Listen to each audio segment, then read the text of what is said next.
The slave who became the richest man in ancient Rome in 05 BC. A man walked through the streets of Rome not as a senator, not as a general, but as a former slave, now richer than most Roman nobles. His name was Marcus Antonius Pallas, born into slavery, forgotten by bloodlines, and owned by the imperial household. Yet he would rise to a position no slave was ever meant to reach: the imperial secretary of finance under Emperor Claudius. But how? Rome was built on blood, betrayal, and class.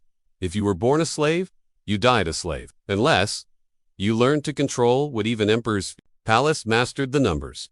Quietly, diligently, in the shadows, he controlled Rome's tax flows, public funds, and treasury decisions. As others lusted for titles, he collected knowledge, alliances, and leverage. By the time Claudius took power, Pallas was irreplaceable.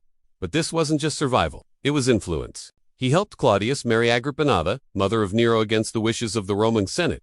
He wrote the imperial decree. He knew every bribe, every grain shipment, every scandal that could destroy the empire from within, and for this loyalty, he was rewarded. Pallas received a fortune of over 300 million in today's money that would make him richer than most modern billionaires. The Senate, filled with proud aristocrats, were humiliated, forced to applaud a freed slave as he walked past them, draped in golden robes, escorted by guards, riding a litter like royalty. But power in Rome was never permanent. After Claudius died, Pallas fell from grace. Nero, the emperor he had helped place on the throne, stripped him of power. Years later, Pallas was executed quietly, his wealth confiscated, his name erased from most official records. But history, as it always does, leaves behind whispers. How did a man, born without a name, bend an empire to his will without ever raising a sword? What secret did he learn in the dark corridors of power that made even emperors dependent on him? And why?